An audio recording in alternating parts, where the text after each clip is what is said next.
با سلام عرض ادب خدمت تمامی عزیزان، امیدوارم که حالتون خوب بوده. با یکی از برنامه‌های توپ سوال و پرسش در خدمت جو عزیزمون آیه رامین خان معلق به جسته. خب امیدوارم که برنامه خوبی رو بوده داشته باشیم. با یکی از سوال‌هایی که در خدمت دوستمون آقای رامین خان هستیم ارزم به خدمتتون باید بروی صحبت کنیم. ارزم به خدمتتون الان ما آقا رامین یه سوالیتی پرسم من از جواب شدیم. بله ما در خدمتیم آقا، شما امر بفرمایید. خب هر چی بگی ما در خدمت. ما یه انبار ایره دوریم. خب بی زحمت آی فل بردار بیا جلو. انباری ها بردار بگو. خب یو انباردار یا همون نگهبان شه. بله بگو. خب بله خب یه دزی دوریم ایرو گو خوره بیا. چطور بیا بروی انباره بدزه؟ گو خوره همچین کاری بکنه اصلا. نه بگو. آها با حتما حالا بره. ها این چیه؟ این سوراخ چونتنه. نه واقعا این چیه؟ این سوراخ چونتنه. خب معادله هم میبی دمیه بی خواستم فقط همینه بگو. خب سوال بعدی آقا رامین، نه فقط به خاطر اوایل کلیپ گویم که یه خورده جو عوضو بود. بله ما در خدمتیم. قربونت برم. البته ایرنش اینی بود، سانسری بود، خیالت راحت. خب پاکی رامین حضرت یوسف که نام کس معدی که بعد خراش نه. فرض کن من یه بیابونی گیر بستی. بله من یه بیابونی خط تک. خب بله قطب نما هم ندارم. نوری، گوشی هم نوری، خب هیچی نوری. بله. من بیابون تک تنها. چطوری شو مثل جون شوه یه خیلی چطوری بفهمی که مثلا کور را باید بری؟ اگر واسه بیابون کفتار گرگ پرتی کنه باید بری. وای باید بره. یالت راحت کنم. خب خر حالا شنا چه داره؟ خر. ما داره میگم هیچی ناری که خر داره. خب بله ببین تو بیابون گیر که شو مسک هیچی ناره. بیابون خشک، بیا به علف، نه خره نه گوسنده نه هیچیه. هیچی بنادر سعی بواسم چه بوه؟ بوسی کفتار خودت اصلا باید یه مسیرین انتخاب کنی. شرق جنوب مغرب. ها باید انتخاب، ولی نه مسیر تا باید طبق یه چیز درست که بدونی آقا مثلا غرب رایی برسی یه روستاتون. دونی گم چه؟ خب نه ای که سمت جنوب رو همین چی رو بره. نه جنوب چطوری فهمی؟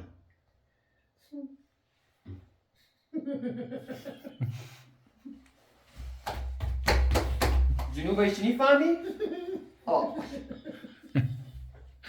دیگه جنوب چی نفهمم. ببین خب. شکو این جنوبه این مغربه این شمال. بابا شوه وسط بیابون آقا با هلیکوپتر بحثی رایمون رو.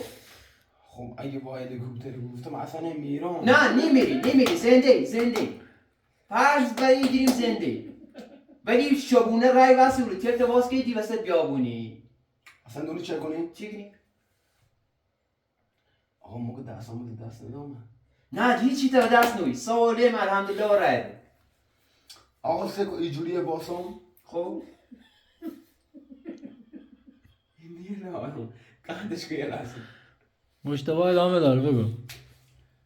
آقا ببین دستام اینجوری میکنم تو. خب دست راست همیشه چیه؟ دست راست همیشه راست. نه داداش دست راست همیشه شماله. دست راست همیشه شماله. اگر ایچ نبوسی باز دست راستی بود جنوب. خب، ایچ چون هم نبوسی دست نه راستی بود جنوب. این دفعه دیگه قینم بگو چرا؟ بگو شما. ببین نه رامین بابا او این واقعا واسه بیابون گیر چی؟ کاری جوابی نامه. سوال نونی؟ اصلا دونی چه کنیم؟ چی؟ یه جاده مستقیم بریم تا بریم به کجا کنیم. اوکی بی؟ یعنی تا الان بهترین تا الان کور بسته بی. الان میری یه باقی داشتیم با اون قبلا گوسفند داشتیم. خب او چنا علف کهانو که یه وقتی ما میخوردیم دیگه الان دیگه ولم کرد رفتم بیابو هلیکوپتر چجوری ما رو پرداب اصلا امکان آقا اون شبونه اصلا وی نشستم بیابون بوده که رفت. خب اصلا مرض داشت ما رو ول کرده رده بازم داره سبسه.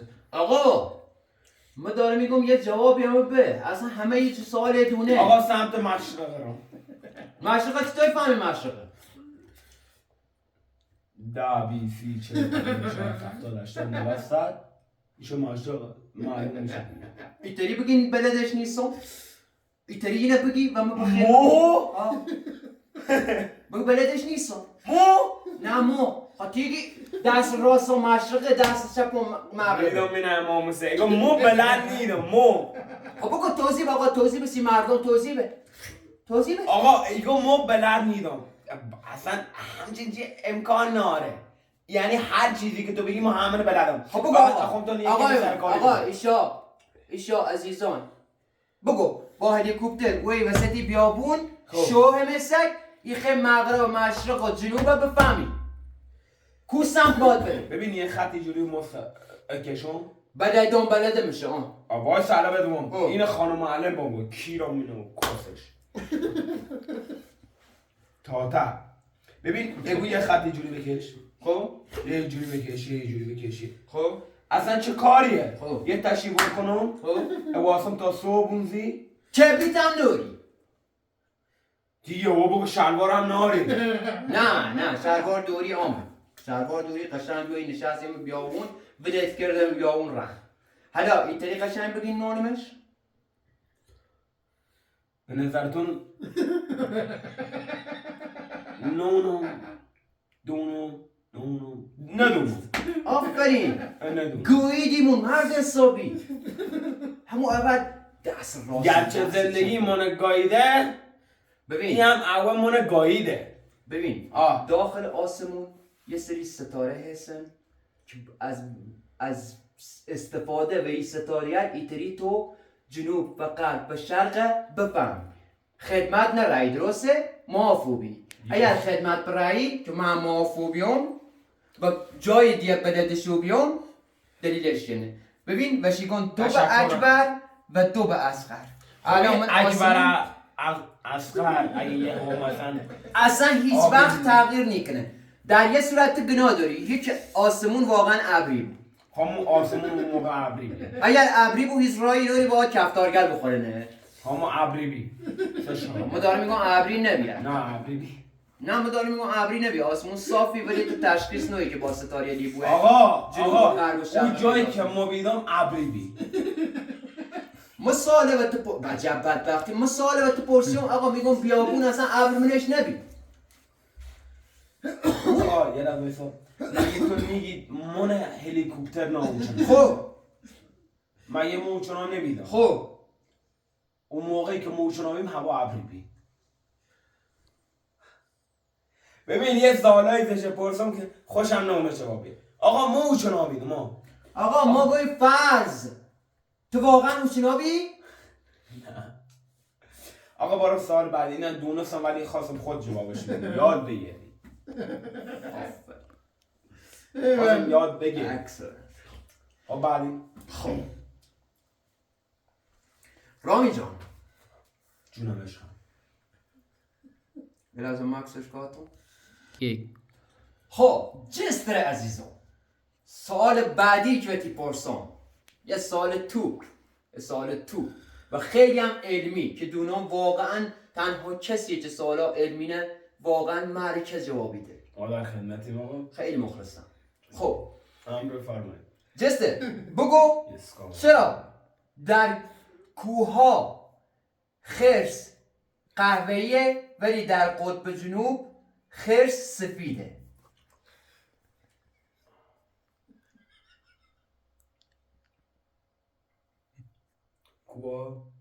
کوها چون قهوه‌ای خرس هم قهوه‌ای کوها اومدن به دنیا همچه قهوه‌ای ها بینه میره دریا هم به خاطری که برف سفید اون هم سفیده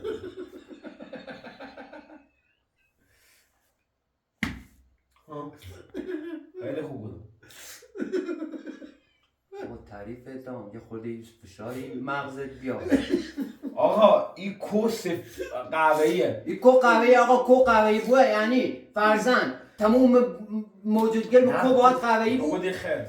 خب خرس آقا، خرس دلیلش این نیست، سوال این نیست، جوابش این اون نیست. موقعی که پدرش خب کار انجام داد، خب. اون موقع هوا آفتابی بود تو. خب کو رو قطب جنوب، نه قطب شمال. قطب شمال.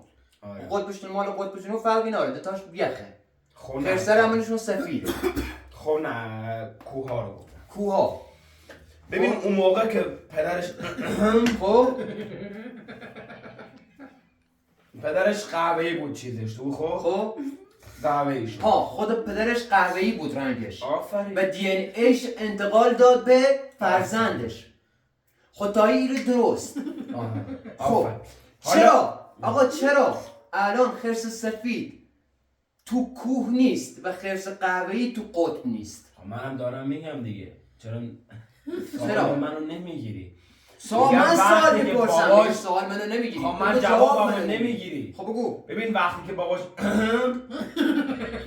اونجا انجام داد، خب دیگه بهش گفت دیگه جای دیگه نکن.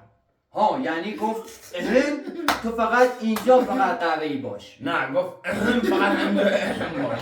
نه گفت اینجا تو قهوه‌ای هستی، اون سفیده هم گفت من اینجا سفید هستم. نه داداش ببین پدر قهوه‌ای چیکار کرد؟ پدر قهوه‌ای چیکار کرد؟ اومد با مادرش گفت خب وقتی گفت به پسرش وقتی اومد دنیا گفت فقط تو همینجا باش، یعنی یه جا دیگه نباش. میگم نه اینطوری بگه بلدش نیستم، نه اینه فقط اینطوری بگی تو همیشه بلدی توضیح چرت بگی. پدرش مادرش ببین این مادرش یه کار دیگه کرد.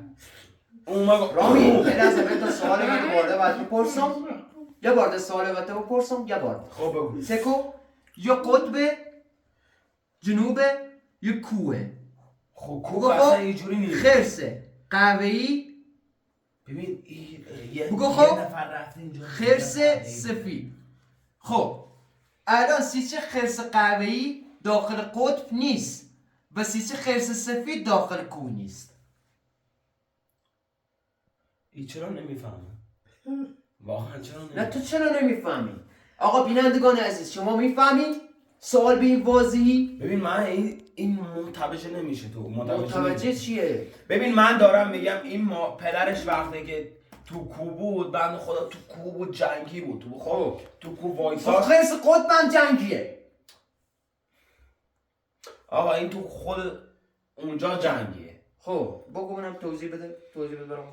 این دوتا دعواشون شد. خب این گفت اگه اومدی اینور مادرتو بعضا میشه. آفرین. خب این هم همینو بهش گفت. پنج دوتا دعوا کردن سر قلمرو و خرس سفید هیچ وقت به قلمروی خرس قهوه‌ای هیچ عنوان اگه بیاد مادرش نکرد. مادرش آره همینه. اصلا تو به این جواب منو نمیگیری. ببین همینه. ببین این خطی که الان تو کشیدی باید اینجوریش کنی. نگاه کن. اینا دیگه از هم جدا میشن. خب یه ضربه در باید بزنی سر. خب بیا. حالا کار من با اینا ببین این یه سال بیایی بعد مادر این سلام علیک باش میکنه تموم میشه. ببین با خاطر این همیشه سرماییه. تو خب و اون گرماییه. آفرین. خب اشتباهه آقا رامی. این استراتژی که این صحبت این جوابی که دادی هم اشتباه بود. جواب بعدی رو بده ببینم بلدی یا نه. همین جواب این خرس سفید چرا قطبه و خرس قهوه‌ای چرا کوه.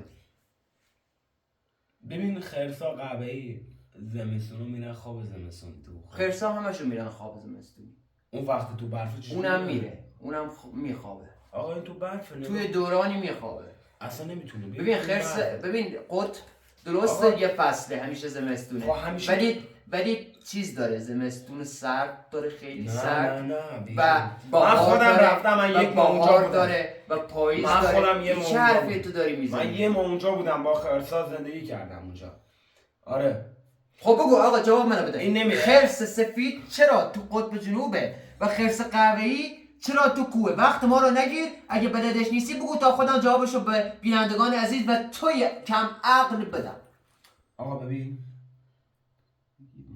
سوالش یادم خرس قهوه‌ای چرا تو کوه؟ خرس سفید چرا تو قطبه؟ آقا یس اوکی بگو. بگمش؟ آره بگو. خب ببین، من خودم میدونم میخوام ببینم چی. زمانی که این دوتا با همدیگه زندگی میکردن، یعنی هیچ جنگی نداشتن. دیگه هیچ- بچه‌هاشون اومدن به دنیا دعواشون شد. آقا بذار تا مگه نگفتیم من دارم من جوابشو اوکی بدم. اوکی. این دوتا با همدیگه کنار هم زندگی میکردن. خب زمانی که ببین هم توی قطب خرس قهوه‌ای بود خب و خرس سفید با هم بودن، هم خرس قهوه‌ای و سفید توی کوه با هم بودن. آفرین. چه اتفاقی افتاد؟ چی اتفاقی؟ خرس قهوه‌ای وقتی میرفت شکار کنه راحت شکار میکرد. چرا؟ چون بدنش به صورت با کوه با محیط یکی بود و استتارش راحت بود. آره. یعنی موجودات نمیدیدنش زمانی که حمله میکرد. ولی خرس سفید از 100 متری هم دیده میشد.